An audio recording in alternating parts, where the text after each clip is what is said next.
nous en plateau le docteur Mathieu Rutgers. Bonjour. Bonjour Sébastien, bonjour à tous. Vous êtes neurologue à Bruxelles. Vous exercez aujourd'hui en libéral après plus de 20 ans d'activité en milieu hospitalier.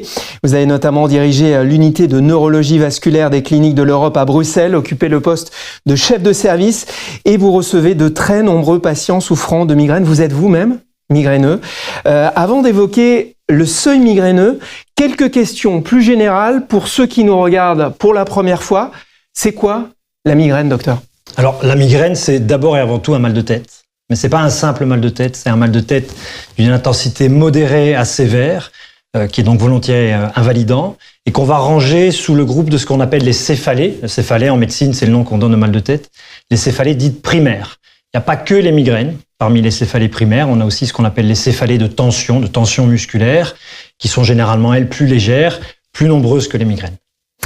Quels sont les critères diagnostiques ? Alors, les critères diagnostiques, ils sont extrêmement bien établis. C'est la Société internationale des céphalées qui les a établis il y a déjà quelques années. Si on regarde sur cette première illustration, on voit qu'en fait, on va distinguer deux types de migraines. La migraine classique, qu'on appelle, nous en médecine, la migraine sans aura, par opposition à la migraine avec aura. Alors, très simplement, la migraine sans aura obéit à une série de critères diagnostiques sur lesquels je ne vais pas m'attarder en détail, mais on voit qu'il y a des questions de temps, de durée. L'épisode a une certaine durée. La migraine, plutôt le mal de tête, a certaines caractéristiques très particulières. Et il y a également des symptômes accompagnateurs qui sont nécessaires parce que, comme je l'ai dit, la migraine, ce n'est pas un simple mal de tête, mais ce n'est pas que un mal de tête, puisque les patients vont au minimum se plaindre de nausées, voire de vomissements, de photophobie, cette aggravation de la douleur par la lumière. Et la migraine avec aura ? Alors la migraine avec aura, bien, on a aussi des critères diagnostiques. Schématiquement, deux critères. Le premier critère, c'est d'abord définir ce qu'est l'aura. Ouais. Qu'est-ce que c'est qu'une aura migraineuse ? C'est un ou plusieurs symptômes d'origine neurologique, réversibles, qui vont habituellement, très largement, précéder l'apparition d'une céphalée, d'un mal de tête. Les symptômes les plus courants, comme on peut le voir ici sur l'illustration, sont d'origine visuelle. Ça, c'est vraiment l'aura typique, on appelait aussi avant la migraine ophtalmique. Les patients vont expérimenter des troubles visuels, tantôt des scintillements, tantôt des taches sombres, des amputations du champ visuel, des visions kaléidoscopiques. Donc on voit qu'on a des choses très particulières et qui ont, je ne m'attarde pas à nouveau, mais des critères et des caractéristiques bien définies, à nouveau en termes de durée et d'aspect. Quels sont les mécanismes de la migraine ? Alors les mécanismes, ils sont complexes. Maintenant, il faut comprendre d'abord et avant tout que la migraine est une affection génétique. Docteur, on ne m'a jamais trouvé la cause de ma migraine. Mais oui, c'est génétique. Donc c'est le capital génétique qui définit le fait que le patient sera un jour ou l'autre prédisposé malheureusement à faire des migraines. Alors sur base de cette prédisposition génétique qui va finalement définir, coder une forme d'hypersensibilité, souvent multiple, sensorielle, à la lumière, au bruit, aux odeurs, lorsque justement le patient se retrouve dans un environnement particulier, ça peut être externe, environnemental, interne, une déshydratation, un état de stress, un manque de sommeil, le tout à la fois, il va y avoir ce qu'on appelle une activation du système trigéminovasculaire qui va mener au déclenchement de la migraine. Système trigéminovasculaire, qu'est-ce que c'est ? Compliqué, hein ? Trigéminovasculaire. Très difficile à dire et à expliquer alors. Alors, on va essayer de faire ça simplement. Donc, on entend deux choses, trigéminovasculaire. L'aspect trigémino sous-entend qu'il y a une participation neurosensorielle. Donc, on parle de nerfs, de terminaisons nerveuses, et tout particulièrement des terminaisons nerveuses des nerfs trijumeaux, d'où le trigéminovasculaire. Les nerfs trijumeaux, ce sont deux nerfs qui sortent du cerveau, à l'arrière du cerveau, et qui vont innerver le visage, une partie du cuir chevelu, les dents, les sinus. Et ces terminaisons nerveuses sont le siège chez les patients migraineux, dans les cas qu'on vient de citer, de déclenchement de migraine, de véritables orages neurochimiques, caractérisés par, au sein de ces terminaisons nerveuses, la libération de petits messagers chimiques, des toutes petites protéines, on les appelle aussi des neurotransmetteurs, qui, à l'instar de certaines clés, vont se fixer sur leurs serrures, les récepteurs, et cette interaction entre les clés et les serrures engrange une série de réactions en cascade, dont de l'inflammation et des phénomènes vasculaires. On a notre trigéminovasculaire. Et au niveau vasculaire, on sait qu'il y a, entre autres, des modifications du débit du sanguin dans le cerveau, une dilatation, une expansion du calibre des artères, et l'ensemble va expliquer les symptômes de la migraine. Alors, que ressentent les patients? Comment se déclenche leur crise de migraine? Voici les témoignages de Gaël, Émilie et Mélanie. On se retrouve juste après.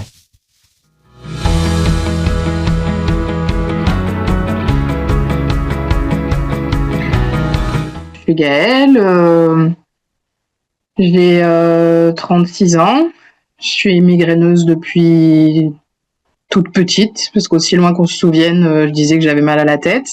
Alors quand j'ai un événement où je sais que je risque d'être stressée, soit par l'événement lui-même ou par la gestion de l'événement et la peur de faire une crise, souvent le stress entraîne des insomnies. Et donc, pour éviter d'avoir des insomnies, je vais prendre des somnifères pendant une semaine avant l'événement. Parce que insomnie, forcément migraine derrière. Déjà que stress, gros risque de migraine. Mais alors, s'il y a des insomnies en plus par-dessus, là, c'est cuit. Pour gérer le stress, je fais de la cohérence cardiaque.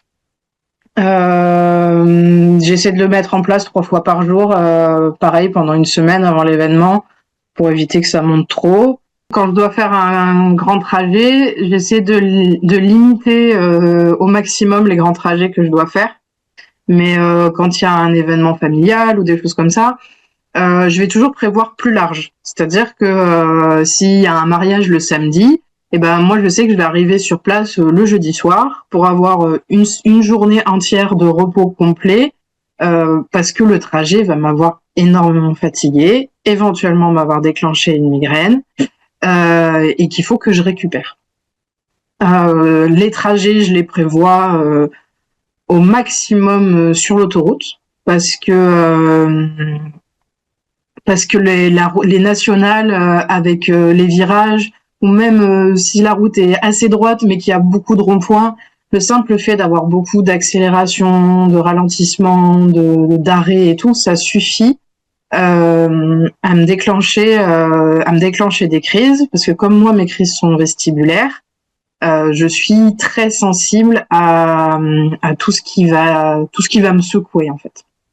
Je suis un peu toujours sur le fil. J'ai en effet des migraines permanentes, donc je suis chronique et j'ai quasiment mal à la tête tous les jours.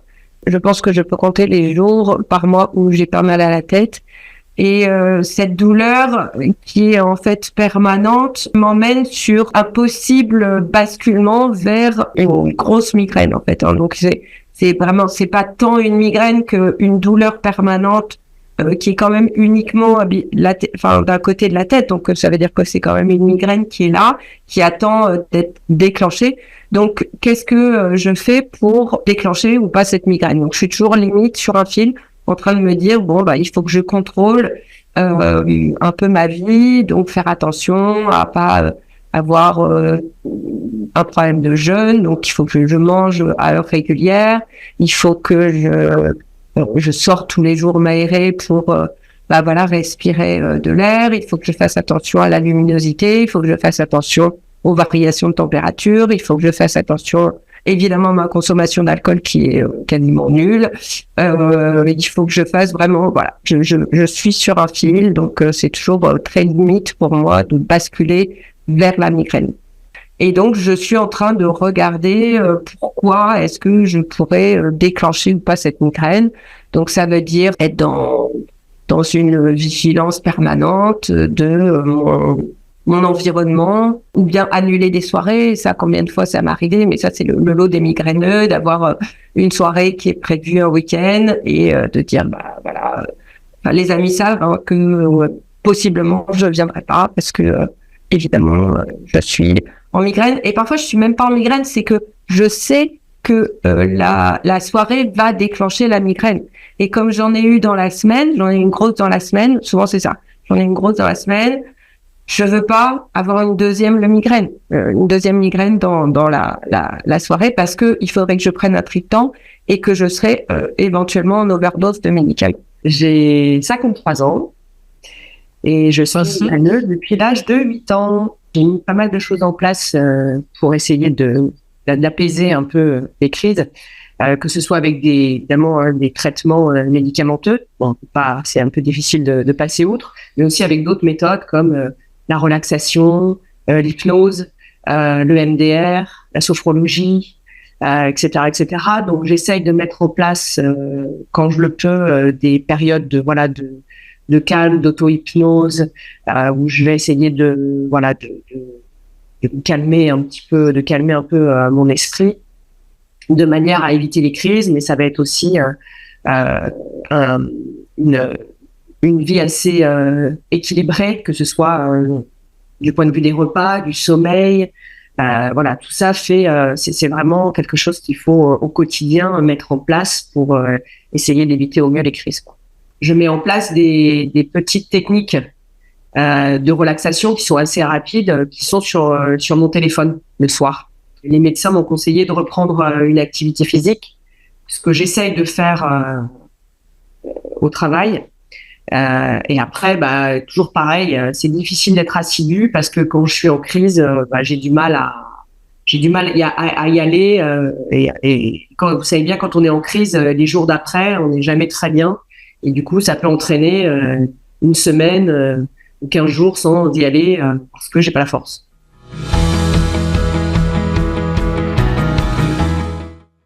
Et merci à Gaëlle, Émilie et Mélanie pour leur témoignage. On vient de l'entendre, hein. Chaque patient a sa propre histoire et sa propre stratégie vis-à-vis de la migraine. Alors, c'est quoi le seuil migraineux ? Alors, le seuil migraineux, par définition, c'est un seuil. On pourrait parler d'un niveau de tolérance qu'a le système trigeminowasculaire dont on a parlé avant les témoignages, qui, à partir duquel il va être franchi, il va être dépassé, va mener au déclenchement d'une migraine. Alors ce seuil, il est génétiquement déterminé. On revient à ses prédispositions génétiques. Et si un patient a un seuil migraineux bas, il va faire beaucoup de migraines, tandis qu'un patient avec un seuil migraineux plus élevé fera moins de migraines. Mais il est à géométrie variable. Je vais y revenir tout de suite. Alors si on regarde sur l'illustration, ici on se rend compte que le seuil migraineux est symbolisé par la ligne en pointillé. Mais dans une vie de tous les jours, le patient migraineux peut être exposé à des facteurs déclencheurs de migraine. Les témoignages sont éloquents et on voit à quel point ils peuvent être multiples. Ils sont symbolisés sur l'image par les petits triangles bleus et jaunes.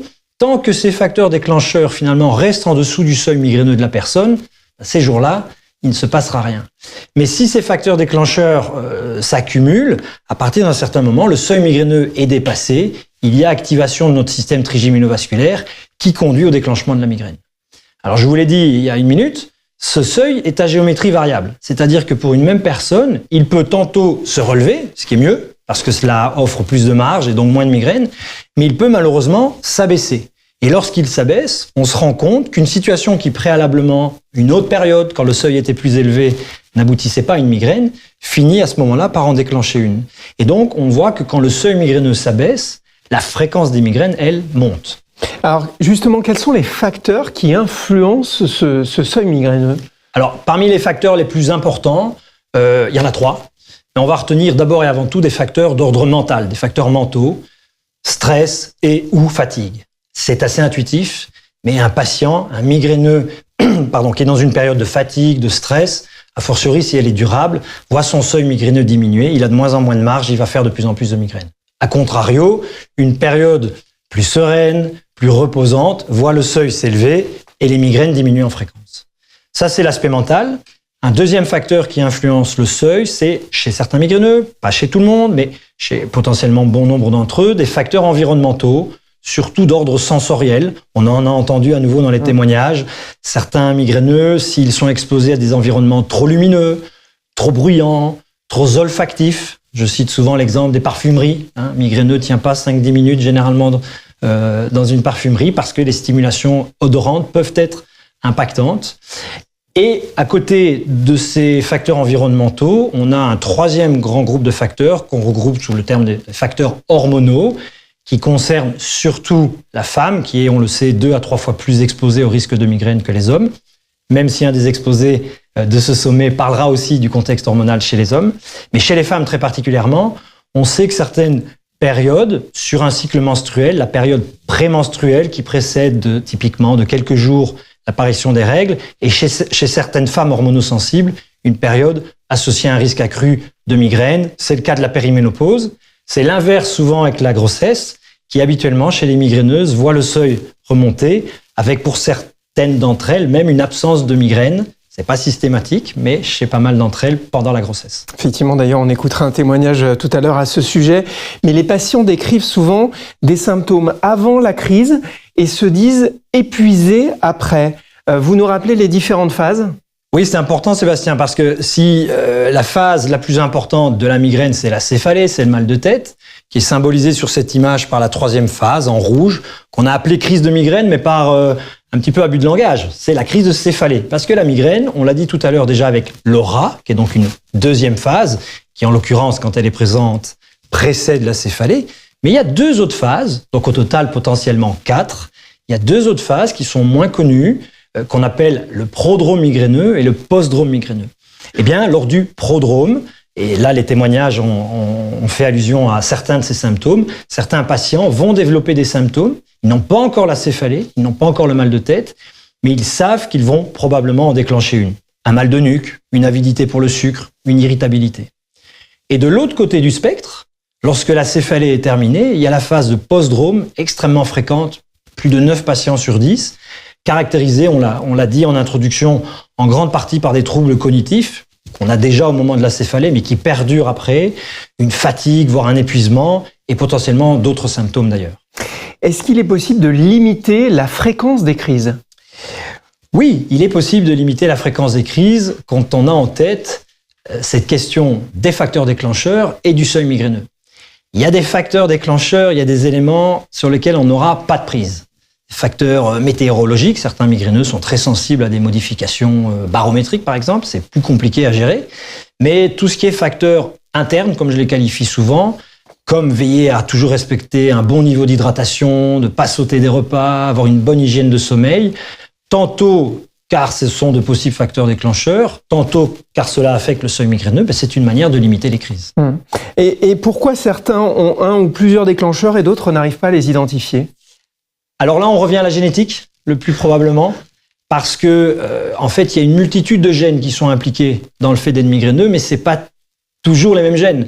Et donc, suivant le type de gène que l'on va rencontrer chez un patient, on peut aisément imaginer qu'un certain profil génétique va plutôt déterminer une hypersensibilité à la lumière, quand une autre va plutôt déterminer une hypersensibilité au mouvement. On a eu un témoignage sur cette jeune femme qui était fort affectée par les transports, par exemple. Donc, on voit que suivant la génétique, les facteurs déclencheurs peuvent être différents. Et quant à votre deuxième question, Sébastien, sur le fait que certains ne les identifient pas, pour moi, il y a 2 lectures. La première, c'est que possiblement il y en a, mais le patient n'a pas réussi à les identifier et où le médecin n'a pas pu suffisamment faire ce que j'appelle une éducation thérapeutique et l'informer sur l'existence de ces facteurs.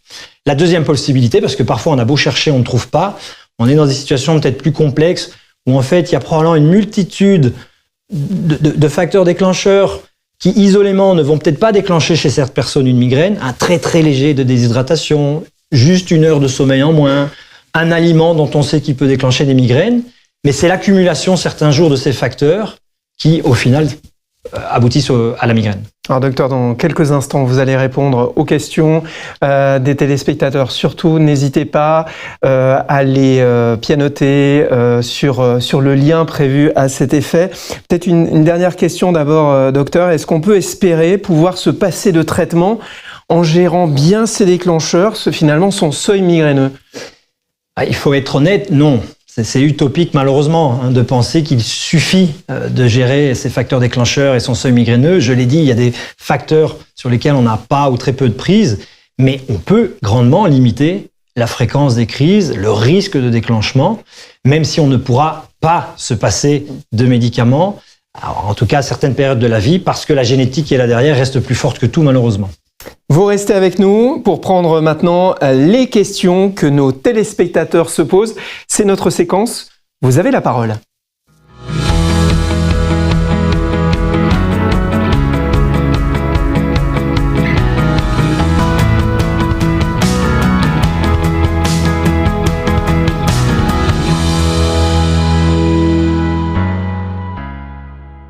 Et pour cette séquence, nous avons le plaisir d'accueillir Benoît et Fanny. Bonjour à vous deux. Bonjour. Bonjour. Fanny, vous êtes migraineuse depuis votre enfance. Vous êtes bénévole depuis quelques mois à la Voix des migraineux. Et Benoît, vous venez de Belgique, compatriote. Voilà. Voilà, migraineux chronique et bénévole depuis 1 an et demi. Vous avez des questions à poser au Dr Rogers. On commence avec vous, Benoît ? Le seuil migraineux peut-il évoluer en fonction des périodes de la vie ? Alors, est-ce que le seuil migraineux peut évoluer en fonction des périodes de la vie ? C'est une très bonne question. Et la réponse est oui, même si c'est pas la seule explication. Hein, la modification du seuil migraineux au cours de la vie, on sait que la prévalence, la proportion d'individus migraineux en fonction de l'âge, elle augmente depuis la prime enfance pour cumuler à la grosse louche vers 35, 40, 45 ans, et puis elle rediminue.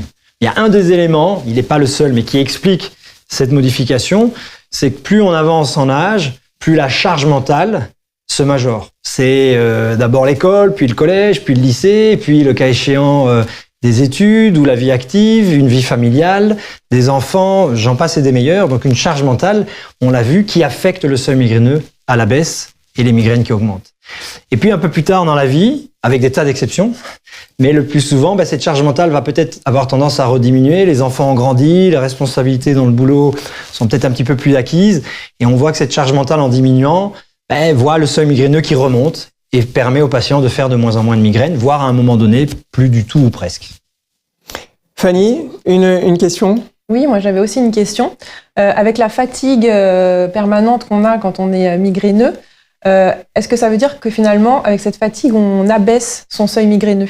Oui, c'est une très bonne question parce que c'est l'histoire du serpent qui se mord la queue, d'un cercle vicieux chez nos migraineux chroniques. Donc 15 jours de céphalée par mois, dont par convention au moins 8 jours de migraine.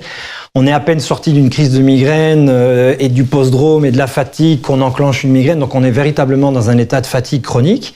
Mais la fatigue, quelle qu'en soit son origine, même si elle vient des migraines, va affecter le seuil migraineux. Donc c'est véritablement à un moment donné un cercle vicieux parce que c'est un peu ce vieil adage, la migraine appelle la migraine.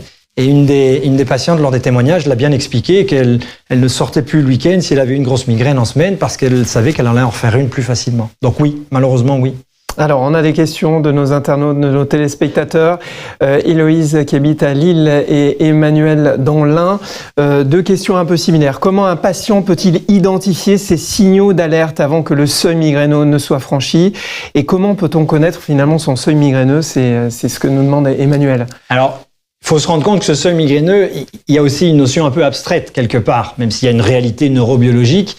Il n'y a pas de marqueur, il n'y a pas d'indicateur, on n'a pas une prise de sang qui va nous permettre de dire tiens, le seuil est d'autant, etc. C'est vraiment être attentif sur les mesures hygiéniques qui impactent le seuil. Et si on sait, ce qui n'est pas forcément perceptible, mais qu'on est dans une période de stress, de fatigue, on sait que le seuil migraineux va diminuer. Si on est une femme et qu'on est une migraineuse hormonosensible, on sait, c'est pas de chance malheureusement, mais qu'en fin de cycle menstruel, le seuil va diminuer. Donc dans ces périodes-là, qu'elles soient mentales, qu'elles soient hormonales, il faut être encore plus vigilant sur les facteurs déclencheurs. Il faut être encore plus vigilant sur le respect d'une bonne hydratation, d'une bonne hygiène de sommeil et tous ces facteurs dont on a parlé. Alors, ça reste parfois très compliqué. Il n'y a pas de recette miracle. Souvent, l'expérience fait qu'au fil du temps, les patients migraineux, les migraineuses apprennent à bien se connaître et plus peut-être pour la question des prodromes, à identifier des symptômes qu'on aura peut-être tout un temps pas liés aux migraines. C'est typiquement la douleur cervicale, elle est très souvent associée à d'autres origines, et puis un jour ou l'autre, on se rend compte, enfin, chaque fois que j'ai mal à la nuque, je fais une migraine, et ça permet de mieux identifier la migraine qui va suivre et de s'adapter en conséquence. Alors, je vous livre aussi la question de Jessica d'Amberieux, même si vous y avez répondu en partie. Existe-t-il des biomarqueurs permettant d'objectiver le niveau du seuil migraineux ? En pratique courante, non. Dans des modalités de recherche, on les connaît, mais en pratique courante, aujourd'hui, malheureusement, non. Merci beaucoup Benoît et Fanny d'avoir été avec nous, d'avoir posé votre question. S'il fallait adresser un dernier message, docteur, à tous les migraineux qui nous regardent et qui nous écoutent.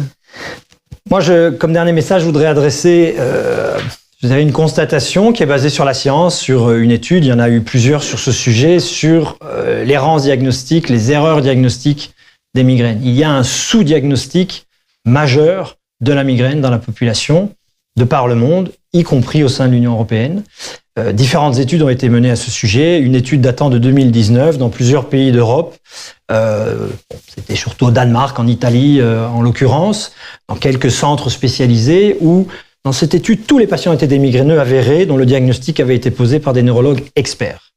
Eh bien, on avait étudié en amont, chez des neurologues référents, chez des médecins généralistes référents, quel était le pourcentage de diagnostic correct.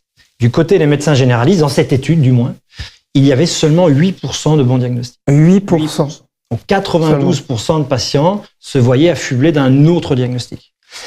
Du côté des neurologues, je balaye devant ma porte, c'était pas beaucoup mieux parce qu'on était à du 50-50. Donc un neurologue sur 2 retenait également un autre diagnostic. Alors ce sont des études de cohorte, il y a toujours ce qu'on appelle des biais méthodologiques, mais enfin quand même, ça reflète... C'est une étude menée dans le monde entier, donc on imagine que dans certains pays voilà, aussi, la connaissance n'est pas la même. Il y a eu les études Cameo qui ont démontré que les chiffres étaient clairement meilleurs en France, mais encore, il faut le reconnaître, loin d'être parfait. Et donc là, je parle même de pays comme des pays de l'Union européenne.